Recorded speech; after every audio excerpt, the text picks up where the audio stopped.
अन extraordinary ascension, एक असाधारण स्वर्गारोहण, हा आजचा आपला विषय आहे.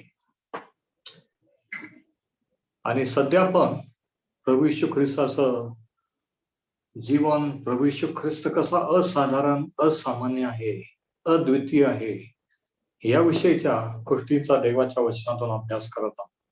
आणि या मालिकेतला हा 6वा संदेश आहे, 6वा स्टडी आहे. आणि आजचा विषय आहे एक असाधारण स्वर्गारोहण. आतापर्यंत आपण प्रभू येशूच्या जन्माविषयी पाहिलं की त्याचा जन्म कसा असाधारण होता, त्याचं जीवन असाधारण होतं, त्याचा अधिकार असाधारण अधिकार होता, त्याला दुरात्म्यांवर, दुखण्या आजारावर आणि निसर्गावर अधिकार कसा होता, त्याचं मरण कसं असाधारण होतं, पुनरुत्थान असाधारण होतं. आणि आज आपण पाहू की त्याचं स्वर्गारोहण देखील कसं असाधारण आहे. आता सायन्सने अलीकडच्या काळामध्ये बरीचशी प्रगती केलेली आहे. अंतराळात सुद्धा, की बाहेरील अंतराळातील गोष्टी, ग्रह वगैरे, आणि आतील सुद्धा. त्याचप्रमाणे प्रत्येक क्षेत्रामध्ये, मेडिकल सायन्स मध्ये देखील अद्भुत अशी प्रगती केलेली आहे. मनुष्याच्या रचनेविषयी, मनुष्याच्या शरीराविषयी देखील. परंतु तरीही एक गोष्ट अजून याचा शोध लागलेला नाही, ही अत्यंत महत्वाची आहे. ती म्हणजे मनुष्याच्या मृत्यूनंतर काय होतं, मरणानंतर माणसाचं काय होतं, याचा शोध अद्याप लागलेला नाही. परंतु रिसर्च, संशोधन हे चालू आहे, स्टडी हे चालू आहे. आता बऱ्याच लोकांचे नियर डेथ एक्सपिरियन्सेस, म्हणजे जे जवळजवळ मरण पावले होते आणि परत जिवंत झाले, अशांचे अनुभव आणि याच्यावर तज्ञ डॉक्टरांनी आणि इतर तज्ञांनी देखील पुस्तकं लिहिली, त्यांचे मत व्यक्त केलेले आहेत. परंतु त्याला नियर डेथ एक्सपिरियन्स असं म्हटलेलं आहे, की मरणाच्या जवळ गेले आणि परत आले, परंतु त्यांनी मरणाचा अनुभव घेतला असं म्हणता येणार नाही. जसं नाशिकच्या जवळ जाणं आणि नाशिक मध्ये येणं, तसं ते मरणाच्या जवळ गेले, परंतु मरणात गेले नाही, ते जवळ गेले होते. आणि ह्या अनुभवाबद्दल वेगवेगळ्या लोकांचे वेगवेगळे मत आहेत, की ज्यांनी स्वर्ग पाहिला त्यांनी वेगवेगळ्या रीतीने त्यांच्या शब्दात वर्णन केलं, ज्यांनी नरक पाहिला किंवा ज्यांना जो काही अनुभव आला त्याच्याविषयी, आणि इतर धर्मांच्या लोकांचं देखील ज्यांनी संस्थापन केलं, स्थापना केली, की जे थोर पुरुष होऊन गेले, त्यांचं काय झालं याचा देखील अजून शोध लागलेला नाही. इतिहास कुठे आहेत आणि काय करत आहेत. आता आज आपण प्रभू येशूच्या स्वर्गारोहणाबद्दल बोलणार आहोत. प्रभू येशूचं स्वर्गारोहण हे कसं असाधारण होतं, असामान्य होतं, त्याचं विशेष काय, आणि त्याच्यातून आपल्याला आज काय शिकण्यासारखं, किंवा ते आपल्याला आज कसं लागू आहे. ऍप्लिकेशन. प्रेषितांची कृत्ये याचा पहिला अध्याय, याच्यामध्ये प्रभू येशूची आणि शिष्यांची झालेली शेवटची भेट, त्यांनी दिलेल्या शेवटल्या आज्ञा आणि बोललेले काही शेवटचे शब्द आहेत. आणि जसं आपण एखाद्याला वाटेला लावतो, एखादे फॉरेनला जातात किंवा दूर अनेक वर्षासाठी, महिन्यांसाठी, किंवा एखादी व्यक्ती मरण पावण्यापूर्वी शेवटचे जे शब्द बोललेले ते किती महत्वाचे असतात. आपण आयुष्यभर आठवतो की त्यांनी असं म्हटलं होतं, शेवटी त्यांनी असं म्हटलं होतं. आणि या 8व्या वचनामध्ये पहिल्या अध्यायाचे प्रभू येशूचे शेवटचे शब्द दिलेले आहेत. प्रेषित 1 आणि वचन 8. पवित्र आत्मा तुमच्यावर येईल तेव्हा तुम्हाला सामर्थ्य प्राप्त होईल, आणि यरूशलेमेत सर्व यहुदियात, शोमरोनात व पृथ्वीच्या शेवटापर्यंत तुम्ही माझे साक्ष व्हाल. हे प्रभू येशूचे पृथ्वीवर बोललेले शेवटचे शब्द होते. आणि हे शब्द निश्चितच जे त्या ठिकाणी लोक जमलेले होते, जे शिष्य होते, त्या आयुष्यभर कधी विसरले नसतील, की शेवटी प्रभू येशू हे वाक्य बोलला, हे शब्द तो बोलले. आणि मग हे बोलल्यानंतर काय झालं बघ. असे सांगितल्यावर वचन 9, त्यांच्या डोळ्या देखत तो वर घेतला गेला, आणि मेघाने त्याला त्यांच्या दृष्टीआड केले. तो जात असता ते आकाशाकडे निरखून पाहत होते. तेव्हा पहा, शुभ्र वस्त्र परिधान केलेले 2 पुरुष त्यांच्याजवळ उभे होते. ते म्हणाले, अहो गालिलकरांनो, तुम्ही आकाशाकडे का पाहत उभे राहिला? तुम्हापासून वर आकाशात घेतला गेला आहे तोच येशू, जसे तुम्ही त्याला आकाशात जाताना पाहिले तसाच परत येईल. प्रेषित 1 आणि वचन 9 ते 11. आता काय झालं की 2 गोष्टी घडल्या. प्रभू येशूचे शिष्य आणि हे सर्व लोक त्या डोंगरावर जमलेले होते. शेवटच्या काही क्षण राहिलेले होते आणि प्रभू येशू आता त्यांना स्वर्गात कायमचं त्यांना सोडून देहाने स्वर्गात जाणार होता. आणि 2 गोष्टी घडल्या. पहिली गोष्ट ही की तो बोलल्यानंतर पाहता पाहता तो अध्यांतरी असा वर घेतला गेला. त्याचं शरीर पृथ्वीपासून वर जाऊ लागले आणि ते पाहत होते निरखून. आणि तो वर वर गेला, वर आकाशात गेला आणि ढगाच्या आड अदृश्य झाला. नंतर त्यांना तो दिसला नाही. म्हणजे याचा अर्थ की स्वर्ग ज्या ठिकाणी देव आहे तो स्वर्ग वर आहे, आकाशांच्या वर. स्वर्ग ते ठिकाण ज्या ठिकाणी देवाचं वसतिस्थान आहे. आता अर्थातच देव सर्वत्र आहे, त्याची उपस्थिती सर्व पृथ्वीवर सर्व सृष्टीत आहे. परंतु एक ठिकाण आहे ज्या ठिकाणी प्रत्यक्षात तो राहतो वस्ती करून, ते ठिकाण त्याला स्वर्ग असं म्हटलेलं आहे शास्त्रामध्ये. आणि ही एक अवस्था देखील आहे, एक वेगळ्या प्रकारची अवस्था, ज्यावेळेस प्रभू येशू पृथ्वीवरून स्वर्गात घेतला गेला. आता लक्षात घेण्यासारखी गोष्ट ही आहे की प्रभू येशूचं जे शरीर पुनरुत्थानानंतर होतं हे गौरवी शरीर होतं, कारण तो मरणावर विजय मिळून जिवंत झालेला होता. त्या शरीराने तो अदृश्य दरवाजे बंद असताना शिष्यांना प्रगट होत असे. अचानक कोणत्याही ठिकाणी कोणत्याही, जसं तो इमाऊस गावाला प्रगट झाला, अशा रीतीचं एक गौरवी शरीर होतं. परंतु तरी ते ओळखू येण्यासारखं होतं. आणि प्रभू येशू ख्रिस्त त्यांच्या डोळे देखत वर घेतला गेला. आता हे पुस्तक लिहिणारा जो लेखक आहे, प्रेषितांची कृत्ये, याने 2 पुस्तके लिहिली, लोककृत शुभवर्तमान आणि प्रेषितांची कृत्ये. तो एक डॉक्टर होता, वैद्य होता, आणि त्यांनी बारकाईने शोध करू, सर्व गोष्टीची खात्री करू आणि मग हा वृत्तांत लिहिलेला आहे. आणि तो सांगतो की प्रभू येशू दृश्य जगातून अदृश्य जगात चाललेला होता.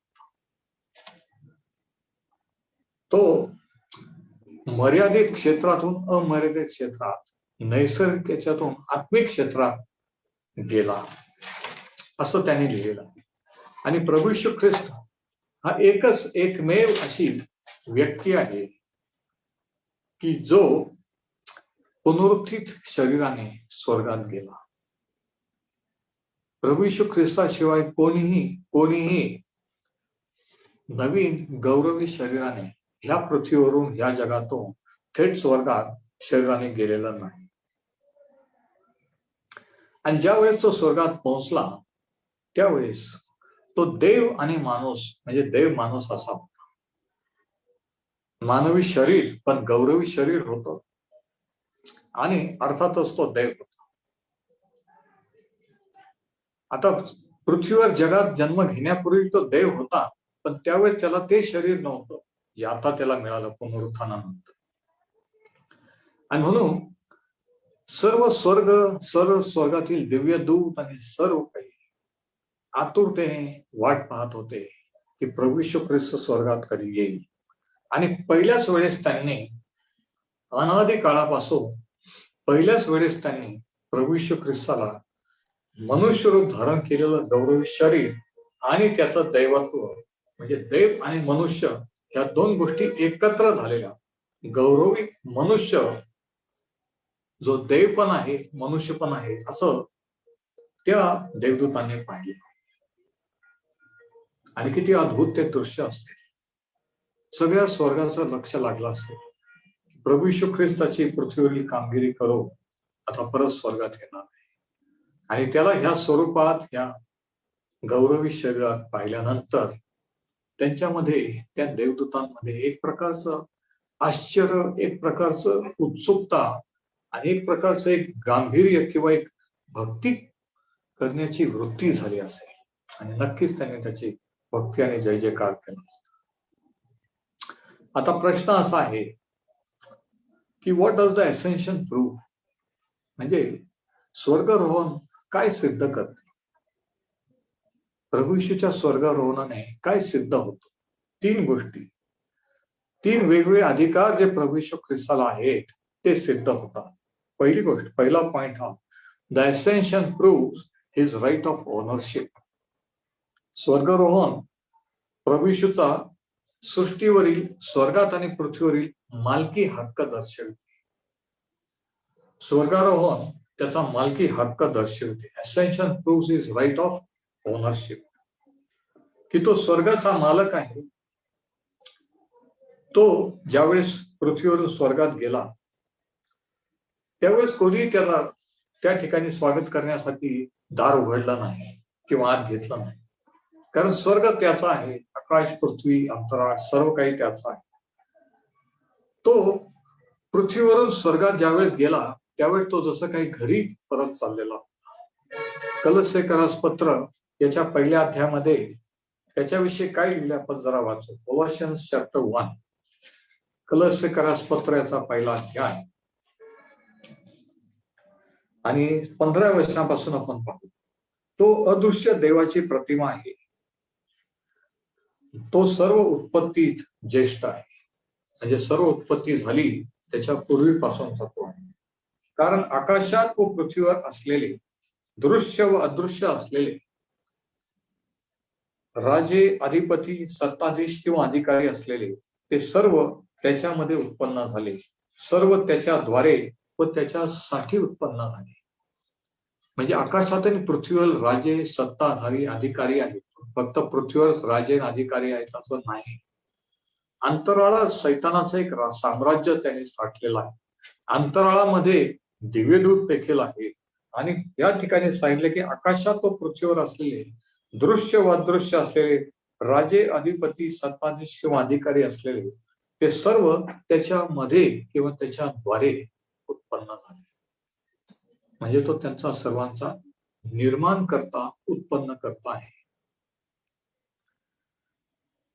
सर्व त्याच्याद्वारे व त्याच्यासाठी उत्पन्न झाले. तो सर्वांच्या पूर्वीचा आहे व त्याच्यामध्ये सर्व समाविष्ट होतात. म्हणजे ज्यावेळेस प्रभू येशू ख्रिस्त स्वर्गात परत गेला, ज्यावेळेस त्यांनी प्रभू येशूचं परत स्वर्गात स्वागत केलं, त्यावेळेस तो पृथ्वीवरून जसं काही घरी येत होता. आणि हे सिद्ध होतं की तो सर्व सृष्टीचा आणि आकाश आणि पृथ्वी आणि स्वर्गातील सर्व गोष्टींचा उत्पन्न करता आहे. दुसरी गोष्ट ही जी आपल्याला इब्री लोकास पत्राच्या 12व्या अध्यायात आढळते. ज्यावेळेस प्रभू येशू ख्रिस्त घरी गेला स्वर्गामध्ये, इब्री लोकास पत्र 12वा अध्याय 2रं वचन, आपण आपल्या विश्वासाचा उत्पादक व पूर्ण करणारा येशू याच्याकडे पाहत असावे. त्याच्या पुढे जो आनंद ठेवला होता त्याने त्याकरिता लज्जा तुच्छ मानून वधस्तंभ सहन केला आणि तो देवाच्या राजसनाच्या उजवीकडे बसलेला आहे. आणि मग इब्री लोकास पत्रात असं म्हटले की आकाशातून पार गेलेला येशू ख्रिस्त याच्याकडे आपण आपले लक्ष लावावे. म्हणजे प्रभू येशू ख्रिस्त ज्या कार्यासाठी या जगात आलेला होता ते कार्य पूर्ण करून स्वर्गात गेलेला होता, गौरवी शरीरात. आणि हे गौरवी शरीर, हे जे शरीर पृथ्वीवर त्याला मिळालं होतं ते मानव जातीसाठी, मानव जातीच्या पापासाठी अर्पण करण्यासाठी. म्हणून शास्त्रात दिले की तो म्हणतो की तू माझ्यासाठी एक शरीर तयार केलेलं आहे. तुझ्या ग्रंथात लिहिलंय की मी तुझी इच्छा पूर्ण कराव्यास आलेलो आहे. त्या शरीराने त्याने स्वतःचं अर्पण केलं, त्याचं रक्त सांडलं, देवाने त्याला मेलेतून पुन्हा उठवलं, एक गौरवी शरीर दिलं. म्हणून दुसरी गोष्ट ही की जेव्हा तो स्वर्गात घरी जात होता किंवा घरी येत होता, पहिल्याने तो निर्माण करता म्हणून घरी येत. दुसरी गोष्ट, तो तारणारा म्हणून घरी परतत, स्वर्गामध्ये परतत. त्याने त्याचं कार्य पृथ्वीवर पूर्ण केलेलं होतं. आता पहिली गोष्ट प्रभू येशूच्या स्वर्गारोहणावरून सिद्ध होते ती ही की प्रभू येशूला स्वर्ग आणि पृथ्वी आणि सृष्टी सर्व याचा तो मालक आहे, तो निर्माण करता आहे. त्याला तो त्याचा मालकी हक्क आहे की स्वर्गात पृथ्वीवर अंतराळात त्याचाच मालकी हक्क आहे, सर्व काही त्याचाच आहे हे सिद्ध होतं. दुसरी गोष्ट, स्वर्गारोहण त्याचं प्रभुत्व दर्शवित. His ascension also proves his headship. Ephesians पत्र याचा पहिला अध्याय आणि वचन 20 ते 23 आपण पाहू. इफिसियन्स पत्र 1 20 ते 23 या ठिकाणी प्रभू येशू बद्दल काय म्हटलेलं आहे बघू.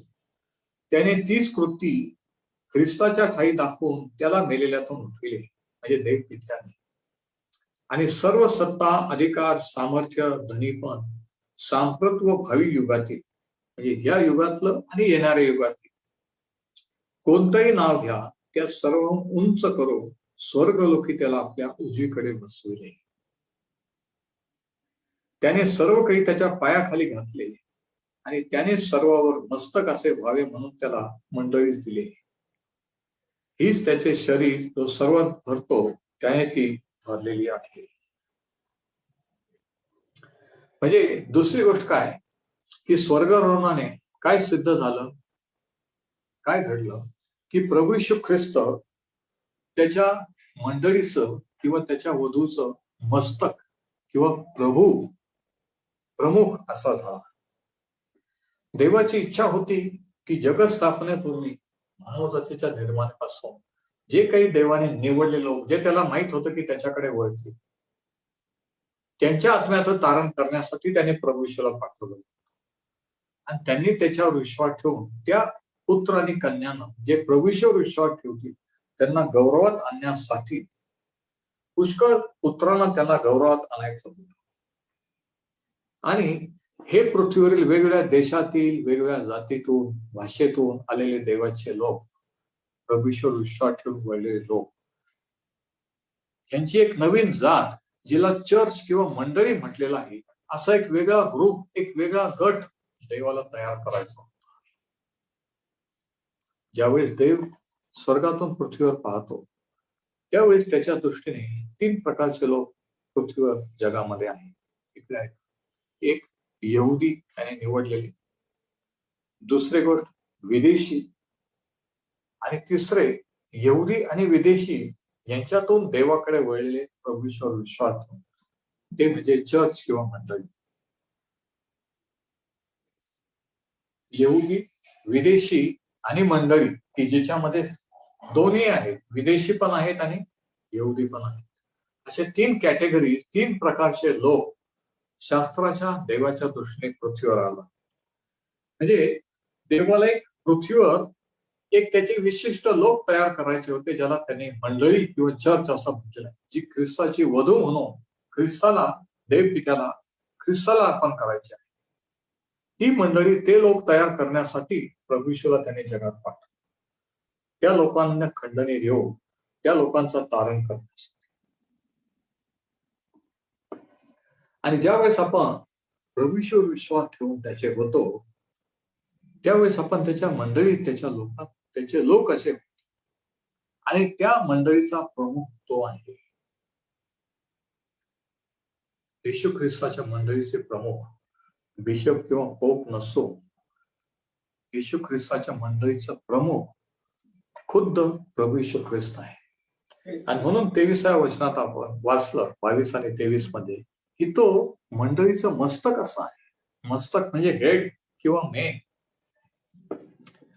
आणि इब्री लोकास पत्राचा लेखक असा लिहितो की तो आपला प्रमुख याजक आहे की जो आपलं प्रतिनिधित्व देव पित्यासमोर स्वर्गात करत आहे. योहानाचे पहिले पत्र त्याच्या 2ऱ्या अध्यायामध्ये आणखी एक रोल की तो आज प्रभू येशू ख्रिस्त स्वर्गात काय करीत आहे हे सांगितलेलं आहे. योहानाचे पत्र याचा पहिला अध्याय, योहानाचे पहिले पत्र याचा 2रा अध्याय पहिला वचन, अहो माझ्या मुलांनो, तुम्ही पाप करू नये म्हणून हे तुम्हाला मी लिहितो. जर कोणी पाप केलेच तर धार्मिक असा जो येशू ख्रिस्त जो पित्याजवळ, तो पित्याजवळ आपला कैवारी आहे. कैवारी या ठिकाणी ओरिजिनल शब्द आहे ऍडव्होकेट किंवा वकील. म्हणजे देव पिता एक न्यायाधीश आहे, जज. आपण एका बाजू आपला प्रतिस्पर्धी सैतान आहे. ज्याच्या वेळेस आपण पाप करतो तो देव पित्याजवळ जाऊन दोष लावतो, कारण त्याला दोष लावणारा म्हटलेला आहे की सांगतो की हिने किंवा ह्याने या दिवशी ह्या वाजता हे कृत्य केलं. आणि त्याच्या वेळेस आपण एक वकील लावलेला आहे जो प्रभू येशू ख्रिस्त आहे देव पित्याजवळ. आणि मग आपण त्याला सांगतो, प्रभू येशूच्या त्याची क्षमा मागतो, त्याला आपलं पाप जेव्हा कबूल करतो, तो आपली केस देव पित्यापुढे स्वर्गात मानतो. आणि ह्या अर्थाने प्रभू येशू ख्रिस्त स्वर्गामध्ये आपला वकील आहे. आणि प्रभू येशू ज्यांचा वकील आहे ते कोणती केस कधी हरू शकतील का? विचार करा. तर आज स्वर्गामध्ये तो आपला प्रतिनिधी आहे.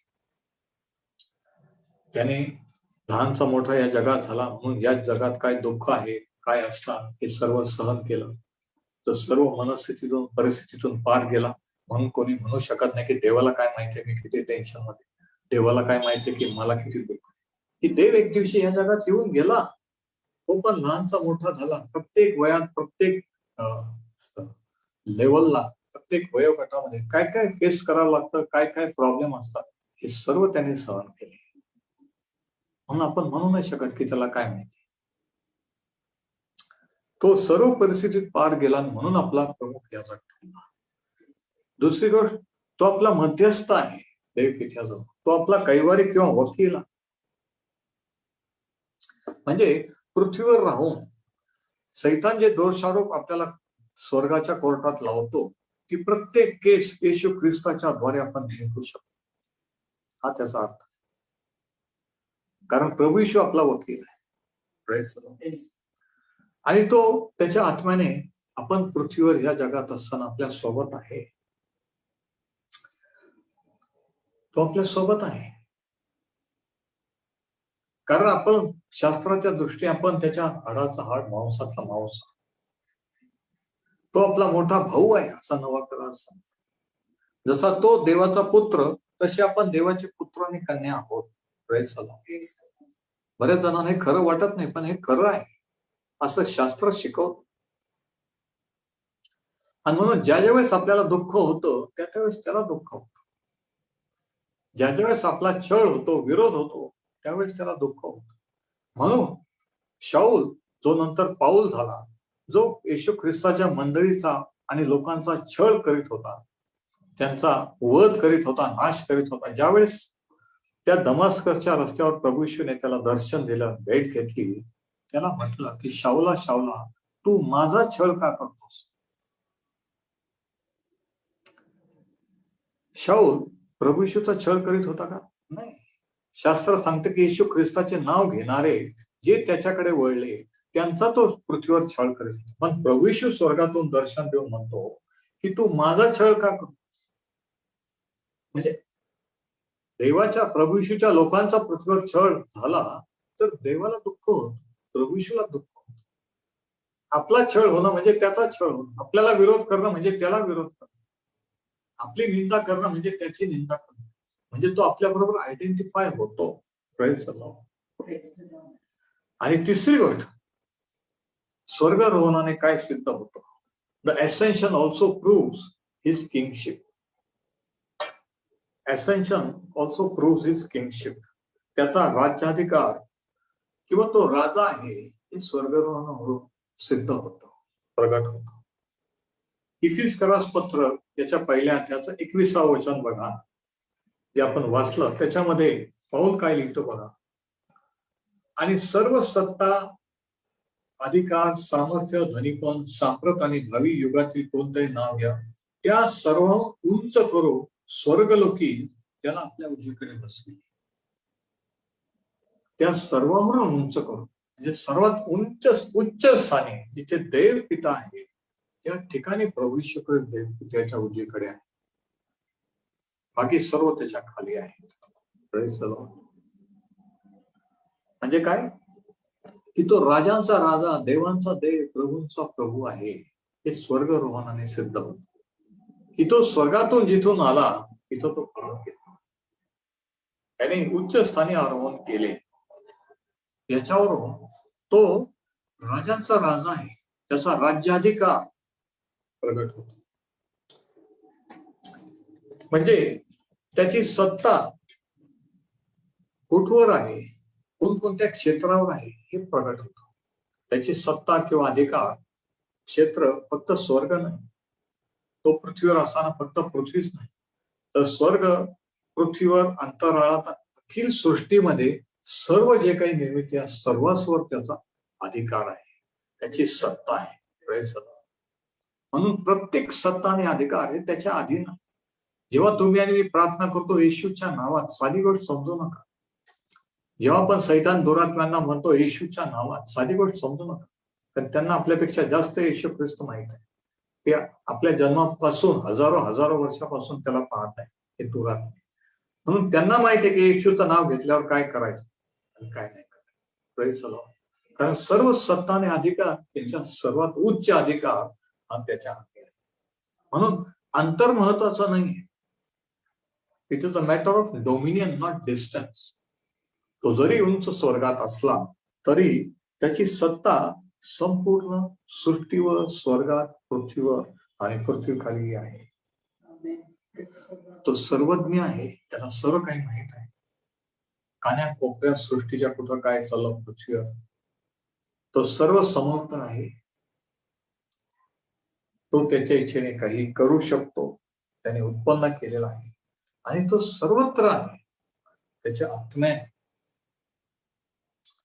आणि ज्यावेळेस पण आता कोणीतरी म्हणेल की ज्यावेळेस आपण म्हणतो की तो राजांचा राजा आहे, आणि आज जर आपण टीव्हीवर बातम्या ऐकल्या, पेपरचे हेडलाईन वाचले, आणि ह्या ज्या गोष्टी घडत असताना मग आपण कसं काय म्हणू शकतो की तो राज्य करेल, की तो राजांचा राजा आहे? प्रभू येशू ख्रिस्त. आणि म्हणून अनेकांना असं वाटतं की खरंच देव आहे तर कुठं आहे, मग हे जगात एवढं हे का अत्याचार, हिंसाचार, भ्रष्टाचार, हे का देव का बरं कंट्रोल करू शकत नाही, का बरं तो थांबत नाही, का बरं एकदाच सगळा धुवून स्वच्छ करत? मी तुम्हाला सांगतो ते करणार आहे, पण सध्या तो काय करत आहे की तो स्वर्गीय पित्याजवळ आपल्यासाठी मध्यस्थी करत आहे. प्रत्येक आत्मा जो देव पित्याने निवडलेला आहे, तो आत्मा, त्या आत्म्यापर्यंत येशू ख्रिस्ताची सुवार्ता जावी, त्यांनी विश्वास धरून देवाच्या राज्यात यावं, याची तो वाट पाहत आहे. तो जगभरातून, देशभरातून, अनेक लोकांतून त्याचे निवडलेले लोक, त्याची मंडळी तयार करीत आहे. हे कार्य तो आज करीत नाही. आणि हिब्री लोकास पत्र याचा 10वा अध्याय आणि 13व्या वर्षामध्ये स्पष्टपणे सांगितलं की सध्या तो स्वर्गात काय करेल, स्वर्गरोहण झाल्यापासून तर आतापर्यंत. हिब्री लोकास पत्र याचा 10वा अध्याय आणि 13 वचन, हिब्रूज 10:13. आणि तेव्हापासून 12व्या वचनापासून आपण वाचू. परंतु हा म्हणजे प्रभू येशू पापाबद्दल सार्वकालिक असा एकच यज्ञ अर्पण, म्हणजे प्रभू येशूचं मरण एकच एक यज्ञ आहे देवाला अर्पण केलं, आणि तो एकमेव यज्ञ आहे. दुसरी गोष्ट, तो सार्वकालिक म्हणजे सर्व काळासाठी लागू आहे. 2021 असो किंवा अजून 2000 वर्ष लागू, सर्व काळासाठी प्रभू येशूचं मरण हे लागू आहे, ऍप्लिकेबल आहे. असं नाही म्हणू शकत की 2000 वर्षापूर्वी ते झालं, आज नाही. सार्वकालिक अर्पण एकदाच अर्पण देवाच्या उजवीकडे बसलेला आहे. तो ह्या वेळेस, ह्या क्षणाला, ह्या मिनिटाला देव पित्याच्या उजवीकडे बसलेला आहे. जुन्या करारामध्ये ज्यावेळेस प्रमुख याजक, मुख्य याजक परम पवित्र स्थानातलं म्हणजे परमेश्वराच्या मंदिरातलं सर्व कार्य अर्पण करू, सर्व कार्य पूर्ण केल्यानंतरच ते खाली बसत असत, तोपर्यंत त्यांना बसायला परवानगी नव्हती. आणि शास्त्र सांगतं की प्रभू येशू ख्रिस्त देव पित्याच्या उजवीकडे बसलेला आहे, उभा नाही, बसलेला आहे. म्हणजे त्याने जे करायला पाहिजे तुमच्या आमच्यासाठी ते सर्व केलेलं आहे. मानव जातीच्या तारणासाठी, माणसाला देवाकडे वळवून देवामध्ये राहण्यासाठी जे काही आवश्यक देवाला अर्पण आहे ते सर्व काही त्याने देऊन आपल्यासाठी तारण रेडी अवेलेबल केलेलं आहे, उपलब्ध करून आणि ते कार्य पूर्ण करून तो हे पितेच्या उजवीकडे बसलेला आहे. आणि मग 13 वचन बघा, इब्री लोकासपत्र त्याचा 10वा अध्याय आणि 13 वचन.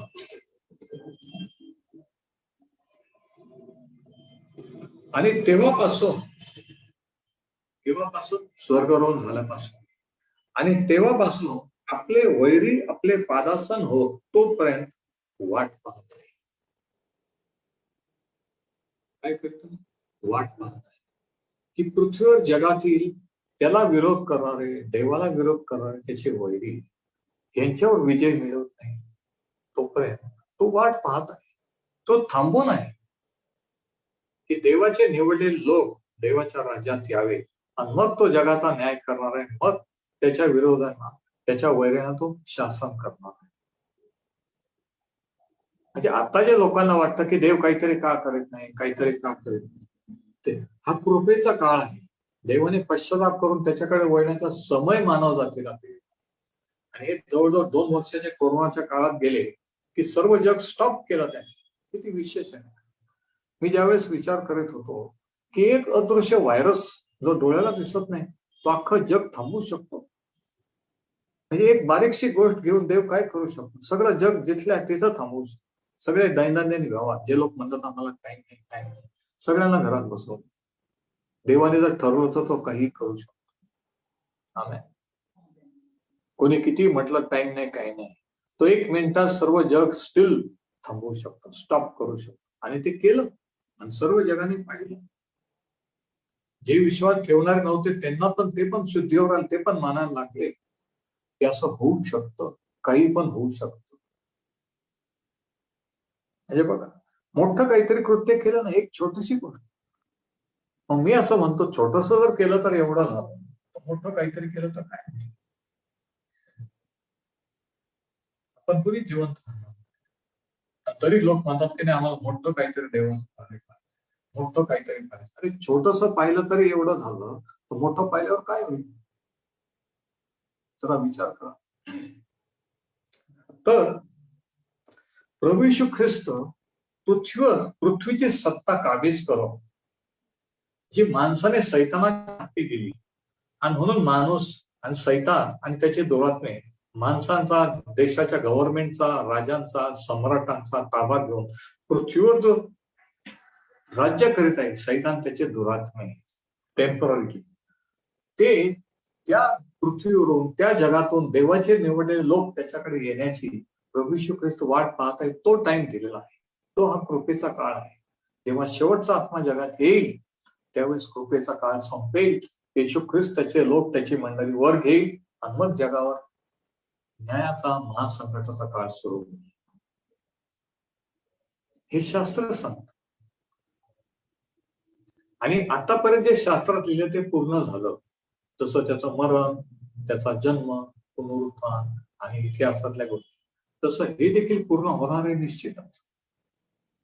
तो परत मग याच्यात काही शंका नाही. कोणीतरी म्हटलं नाही पण आम्हाला नाही वाटत. तुम्हाला काय वाटतं, कोणाला काय वाटतं हा विशेष नाही. देवाने जे ठरवलं ते तो पूर्ण करणारा देव आहे, कारण तो देव आहे. आपल्याला काय वाटतं, आपण काय मानतो हा विषय नाहीये. जे होणार ते होणार आहे. जे होणार होतं त्या वचनाप्रमाणे झालं, जसं जे राहिलेलं आहे ते पण होणार आहे. तर प्रभू येशू ख्रिस्त पृथ्वीचा ताबा मिळवून, त्याच्या शत्रूवर विजय मिळवून पृथ्वीवर राज्य करण्याची तो वाट पाहत आहे. पण त्याने पश्चातापाची संधी मानव जातीला सध्या दिलेली आहे. आणि एक दिवशी तो पुन्हा येईल अंतराळात, त्याचे निवडलेले लोक चर्च घेऊन जाईल आणि मग जगावर 7 वर्षाचा महासंकटाचा काळ येईल. त्या जगातील राजांना, देशांना, लोकांना तो शासन करील, शिक्षा करील आणि नंतर शेवटी तो प्रत्यक्षात ह्या पृथ्वीवर येऊन राज्य करेल, असं शास्त्र शिकवतं. आणि त्या शेवटच्या काळामध्ये, त्या 7 वर्षाच्या शेवटच्या नंतरच्या 3.5 वर्षामध्ये सैतानाला तो पृथ्वीचा मालकी हक्क किंवा राज्य करण्याची संधी दिली आणि सैतान ऍक्च्युली ख्रिस्त विरोधाचा ताबा घेऊन सर्व देशांवर राज्य करते. आता सर्व देशांची वाटचाल वन वर्ल्ड गव्हर्नमेंट, एकच सत्ता, जागतिक सत्ता इकडे चालू आहे. तुम्हाला माहित आहे आधार कार्ड, नंबरिंग सिस्टीम आणि हे सर्व एकत्र का बँकिंग सिस्टीम, हे प्रत्येकावर हे करू सर्व जगाची सत्ता एकाच माणसाच्या हातात येईल. एकच धर्म, एकच राष्ट्र, एकच सर्व काही, आणि ते होईल आणि ते होणार आहे. इकडे वाटचाल चाललेली जागतिक घडामोडी बघा. पण हे सर्व होत असताना देखील त्याचं नियंत्रण आहे. हे सर्व होत असताना देखील तो त्याचे निवडले लोक त्याच्याकडे घेत आहे. त्यांना सैतानाच्या राज्यातून काढून त्याच्या राज्यात घेत आहे. त्यांच्या आत्म्याचं तारण करीत आहे. देवाच काय करीत आहे तर हे करीत आहे. तो त्याचे निवडलेले लोक पृथ्वीवर त्याचा चर्च, त्याची मंडळीचं संरक्षण करीत आहे. जे त्याचं कार्य करीत आहे, सुवार्तेचं कार्य, तो त्यांच्या सोबत आहे. आणि म्हणून जसं त्यांनी सांगितले, जसा तो वर घेतला गेला तसा एक दिवशी तो पुन्हा येईल. आता याच्यावरून आपल्याला काय शिकायला मिळतं किंवा हे आपल्याला कसं लागू आहे? पहिली गोष्ट ही की ओनरशिप किंवा मालकी हक्क. प्रभू येशू ख्रिस्त आपल्या अगोदर स्वर्गात गेला आणि त्याने सांगितलं की मी तुमच्यासाठी जागा तयार करायला लागतो आणि मी एक दिवशी येईन आणि तुम्हाला घेऊन जाईल. जिथं मी आहे तिथे तुम्ही असावे. याच्यावर आपल्याला हे समजतं की ज्या ठिकाणी तो गेलेला आहे, जे पित्याच्या उजवीकडे, ज्या ठिकाणी, ज्या स्वर्गात तो गेलेला आहे, त्या ठिकाणी तो आज तुमच्या आमच्यासाठी, त्याच्या निवडलेल्या लोकांसाठी जागा तयार करीत आहे. म्हणजे काही स्वर्गात जागा नाही का? असं नाही की आपल्या समर्पणाप्रमाणे, आपल्या सेवेप्रमाणे, आपल्या पवित्रतेप्रमाणे, आपल्या याच्याप्रमाणे, त्याप्रमाणे, त्या कॅटेगरी प्रमाणे, ज्याच्यासाठी ज्याचे त्याचे पोझिशन प्रमाणे तो जागा तयार करीत. ते स्थान तयार करीत. जागा म्हणजे स्थान. म्हणजे ज्या ठिकाणी तो गेला तिथे आपण असावे. म्हणजे काय की त्याची ओनरशिप स्वर्गात आहे, तो सर्वांचा मालक आहे आणि आपण त्याच्याबरोबर राहू. म्हणजे आपल्याला सुद्धा त्याच्याबरोबर पार्टनरशिप आहे. म्हणून शास्त्र सांगते की आपण त्याच्याबरोबर वारीस आहोत, ख्रिस्ताबरोबर वारीस. We are heirs and joint heirs with Jesus Christ. सहवारीस आहोत. किती डोक्याच्या पलीकडे आहे. आपल्याला विश्वास, आपण म्हणतो मी पापी आहे सारखं म्हणत बसतो. पण आपलं हे म्हणणं थांबून आपण कोण आहोत हे जरा विचार करून म्हटलं पाहिजे. त्याचे आभार मानले की प्रभू तू मला तुझा पुत्र आणि कन्या केलेलं, मी पापी राहिलेलो नाहीये, मी तुझ्या बरोबरचा वारीस आहे. तो हक्क, इक्वल पार्टनरशिप तो मला दिलेला आहे. स्वर्गात आपल्यासाठी जागा आहे. म्हणजे तो खात्री करून घेईल की जर त्याच्या येण्यापूर्वी जर आपल्याला मरण आलं तर आपण योग्य आपल्याला नेमलेल्या जागीच त्या ठिकाणी जाऊ. याची जबाबदारी त्याने घेतलेली. आजकाल ते म्हणतात की त्यांचा विश्वास होता पण माहित नाही ते कुठे गेले. पण तो आपल्या निर्णयामुळे तो त्यांची काळजी घेऊ शकतो आणि त्यांना सुखरूप त्यांच्या नेमलेल्या जागी तो नेऊ शकतो. ही खात्री आपल्याला आहे की तो त्या ठिकाणी आहे. म्हणून आपण जरी मरण आलं तर जिथं तो आहे तिथं आपण जाऊ. हे स्वर्गारोहण हा पहिला धडा, फर्स्ट ऍप्लिकेशन. दुसरा धडा हा की त्याचा राज्याधिकार किंवा हिज किंगशिप. आता तो सर्व सत्ता अधिकार यांच्यावर राज्य करीत आहे आणि एक दिवशी पृथ्वीवर राज्य करेल प्रत्यक्षात. मग हे आपल्याला कशा प्रकारे आपण वाचू? प्रकटीकरणाचं पुस्तकाचा 22वा अध्याय. प्रकटीकरण 22. आता प्रकटीकरण कुठं आहे कोणी विचारू नका. रेव्होल्यूशन 22, प्रकटीकरण 22 आणि वचन 3. पुढे काही शापित असणार नाही तर त्याच्यामध्ये देवाचे व कोकऱ्याचे राजासन असेल आणि त्याचे दास किंवा त्याचे सेवक म्हणजे तुम्ही आणि त्याचे दास त्याची सेवा करतील. म्हणजे तो राजस्थान असो, आपण त्याच्यावर राज्य करतो. पाऊल म्हणतो की जर आपण त्याच्यावर दुःख सोसले तर आपण त्याच्याबरोबर राज्यही करतो. म्हणजे काय आपण प्रत्येक जण राज्य करणार आहे? आपण काय प्रत्येक जण सत्ताधारी असणार आहे? हो, हे शास्त्र सांगतं. म्हणून आता जरी सत्ता आता सत्तेसाठी धडपडायचं नाही, एक दिवशी त्याच्या बरोबर आपण राज्य करणार आणि आपल्या कॅपॅसिटी प्रमाणे, आपल्या समर्पणाप्रमाणे तो त्या प्रमाणात ते क्षेत्र आपल्या प्रत्येकाला देईल, त्याच्यावर आपण राज्य करणार. म्हणून स्वर्गावरून दुसरी गोष्ट, दुसरा धडा काय आहे की तो जसा युगनयुग राज्य करत आहे आणि करणार आहे, तसं आपण बस सुद्धा त्याच्यावर राज्य करणार आहोत. आपण कुठेतरी कोपऱ्यात कोणीतरी म्हणून बसणार नाही, आपण त्याच्याबरोबर राज्य करणार आहोत. त्यावेळेस जे पृथ्वीवरचे लोक असतील त्यांच्यावर, त्यावेळेस जे पृथ्वीचे गव्हर्नमेंट सत्ताधारी असतील त्यांच्यावर प्रभू येशू ख्रिस्ताबरोबर आपलं स्थान असणार, आपण राज्य करणार आहोत. म्हणून पाऊल त्याच्या पत्रात म्हणतो की आता कितीही छळ झाला, विरोध झाला, तरी जरा धीर धरा. ही सत्ता त्याच्या हाती येणार आणि आपण त्याच्याबरोबर राज्य करणार. Praise the Lord. आपण त्याच्या मंत्रिमंडळात असणार. मला माहिती काही जण शॉक झालेले, काही जण वाटतं की असं भलतच मी काहीतरी सांगतो. भलतच नाहीये, हे देवाचं वचन शिकवतं. आपण म्हणतो शास्त्रावर विश्वास आहे, मग बाकीच्या वचनावर विश्वास आहे, तर ह्याही वचनावर विश्वास पाहिजे की आपण त्याच्यावर राज्य करू, त्याच्याबरोबर राज्य करू. म्हणून बरेच वेळेस आपण म्हणतो विश्वास आहे, पण काहीतरी एखादं वचन किंवा एखादं सत्य सांगितलं की आपल्याला एकदम जगा वेगळं वाटतं. एकदम आपण म्हणतो की असं कसं. पण त्यावेळेस कळतं की खरंच किती विश्वास आहे, अख्ख्या शास्त्रावर आहे का थोड्याशा वचनावर आहे का कसं आहे. हे देखील सत्य आहे की तो जेव्हा राज्य करेल आपण त्याच्याबरोबर वारीस आहोत, ख्रिस्ताबरोबर वारीस.